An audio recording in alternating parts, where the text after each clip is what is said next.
Today, we're going to take you to Prince Rupert Island and we're going to take a trolley tour around town. I am going to let our tour guide tell you everything there is to know about Prince Rupert Island, Canada.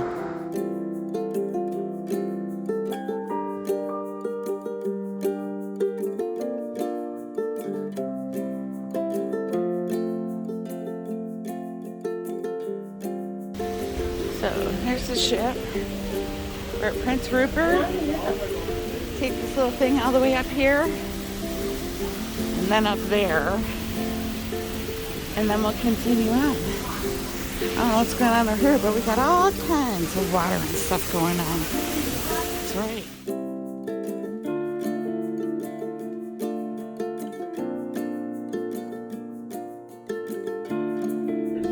Where nature, history, and personalities are larger than life. We're excited to welcome you aboard to a town that has survived and thrived against all odds to become our special home. Prince Rupert is located in the unceded territory of the Tsimshian and Smalleyak speaking people for over 10,000 years. The Tsimshian people have inhabited this area. The Tsimshian Nation is one of the largest indigenous populations in British Columbia, with a territory stretching 180 miles south to Klemtu, another 80 miles north to Metlakatla, Alaska, plus 200 miles inland. Today we're beginning our trip at the Atlan Terminal that was at Colorado Building right behind us. Prince Rupert was first built with the idea that it would become a huge port city that anchored the transcontinental Grand Trunk Pacific Railway. That was the vision of Grand Trunk Pacific President Charles Hayes, who passed away during the sinking of the Titanic. Then, just as the resource industries declined and it seemed as if at the end it had finally come, a container terminal that offered an alternative to the crowded southern ports helped reinvent Prince Rupert once again. Into the major port and confirmed to trace back at least 5,000 years. The new information is always being discovered. So picture this, as the pyramids were being constructed in Egypt, direct ancestors of people living here today also called this place home. Here at Rotary Waterfront Park, down the bottom of this hill, we're at the heart of the modern Prince Rupert story. This is the third deepest ice-free natural harbor in the world. This is also the most northerly railway head in North America. Its northern location puts us closer to Asia than many other Canadian or continental U.S. ports. Today is a thriving port city of some 13,050 railway stations built along the rail line east of Prince Rupert. Here visitors can experience the life of early station agents and linesmen who worked.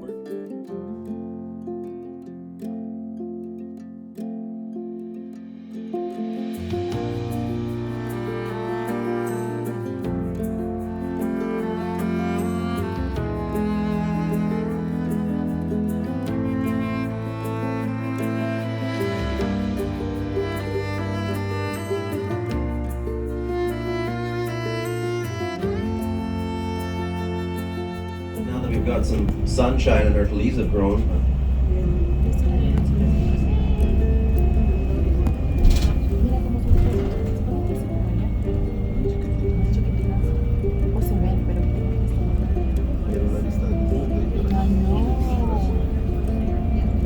Just over to the left there. And you can see the strip up above here, that was our gondola. Once upon a time was one of the steepest gondolas in North America. Unfortunately, the top of it burned down and they made some other plans for it. This area up here on your right, this hill was called Acropolis Hill, but after attack on Pearl Harbor, this became Little America up here. By the start of the Second World War in 1939, Prince Rupert was fortified and garrisoned. After attack on Pearl Harbor in December 1941, these Canadian forces helped guard the Alaskan frontier until American resources could be brought into play. Prince Rupert became a staging area for munitions and thousands of U.S. troops. The Prince Rupert Dry Dock built 4 minesweepers and 13 of the Canadian version of the American Liberty ships. And the railway to Prince Rupert boasted North America's only armored train. Here on Acropolis Hill, the U.S. Army built a sprawling military base complete with barracks, mess halls, and even a theater and a gymnasium. From 1942 until 1946, some 3,500 American troops were based here on this hill above us, and is known as Roosevelt Park in honor of American troops who were such a big part of Prince Rupert during those war years. As we turn right here, our hospital. Hospital's opened 1971 by Queen Elizabeth, accompanied by Prince Philip and Princess Anne. While here, the royals also joined their cruise aboard the noted local fishing vessel signal.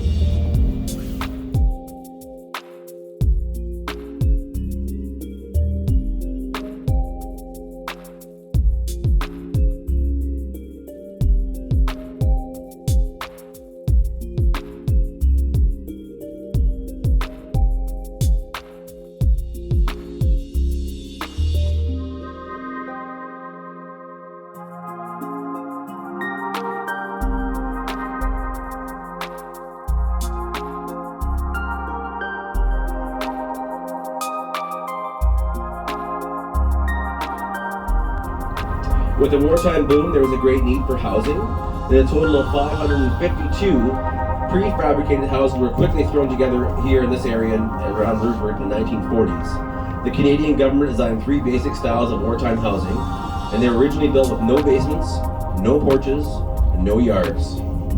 We still call these houses wartimes, and some have been quite clearly remodeled. Now, these houses were made to last 10 years, and here we are 80 years later, and people are still living in them. We are now heading toward an area of Prince Rupert, and in the early days this was seen as a separate community, largely of Japanese descent. Even after the first wooden road was built connecting Seal Cove to downtown. One old timer remembered starting for Seal Cove in a horse-drawn delivery van before dawn and not returning till after dark.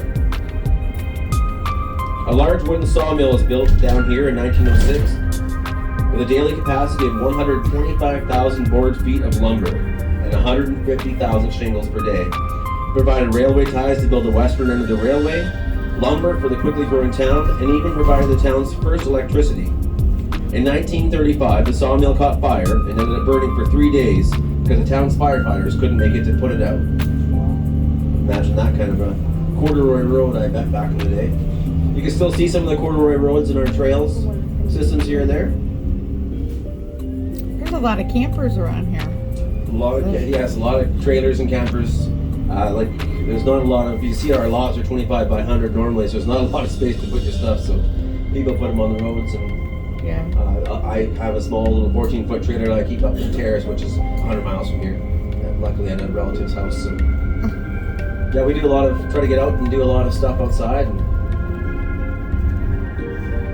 do you have a local police department, or is it for the county or something? It's a Royal Mounted Canadian Police, so all across Canada. Some larger centers like Vancouver City Police or Ontario has OPP, Ontario Provincial Police. So Seal Cove Circle is where we're headed now. We are now approaching the area where recent environmental rehabilitation was created, an out-of-the-way community gathering spot. We welcome you to the Seal Cove Salt Marsh. Seal Cove was also the location of the first cold storage plant in the 1920s. McLean Shipyard, located, the RCMP has a station down here as well, with a boat, a seaplane. We're now going to invite you for another 5-minute step out and enjoy this locally popular recreation area.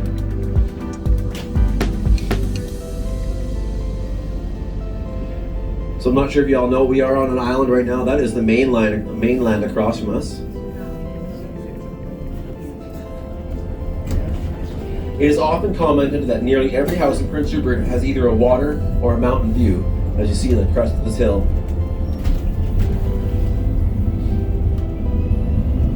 And being on an island, I certainly hope we have a water or a mountain view.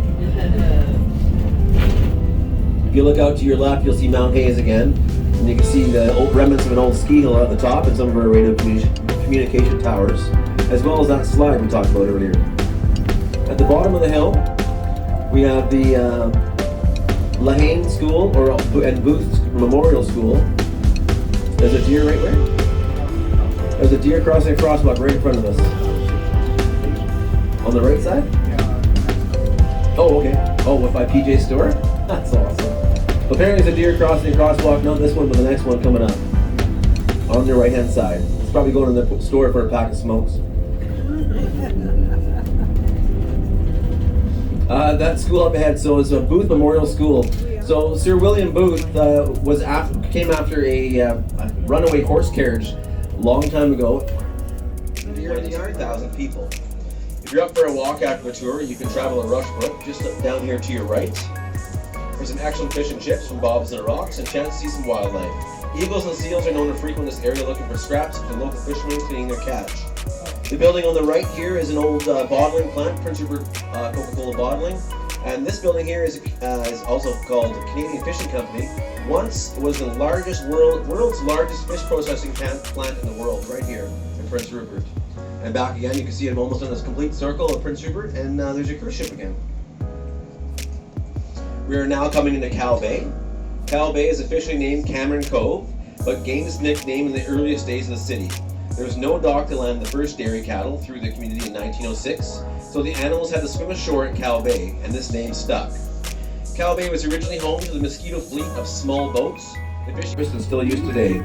Smiles Cafe was established in 1922 as an ice cream and hot dog stand, as named in 1936 as renamed, and its owner Dolly Nelson, who is well known for her wonderful smiles and now serves delicious local seafood. The Breakers Pub building was erected in 1940. You'll see a few more murals around here by Jeffrey King as well. The whale tail, the orcas coming up here on the left is bears, and he saw those playful crabs a few seconds ago there. The Breakers Pub building was erected in 1940 by Prince Rupert Fishermen's Co-op, associated by Chandler Shop and Supply Store. In 1985, it was converted to a popular Breakers Pub. Vessel from Owasi, Japan, our sister city, and was tragically lost at sea. 2 years later, his boat was found and brought into Prince Rupert for identification. When it was realized that the Kazumaru came from Owasi, Prince Rupert's sister city, the vessel was levelly restored and given a position of honor in Mariners Park, which is right here up on your left. The widow attended the unveiling ceremony of the Kazumaru in Prince Rupert. As we conclude our tour, we encourage you to continue your exploration of Prince Rupert. Beside the Mariners Park is a longhouse-style building that houses the Museum of Northern British Columbia, the home of our community's heritage. As you explore the museum galleries, you'll discover a rich diversity of Northwest Coast nations and the unique ceremonial art, as well as Prince Rupert's history in railway construction and the development of the port city. Farther along the street. I hope you enjoyed our trolley tour here in Prince Rupert Island, Canada. Please don't forget to subscribe, like, and share my videos. And remember, it's up to you to make it fun or make it yours. We'll see you the next time.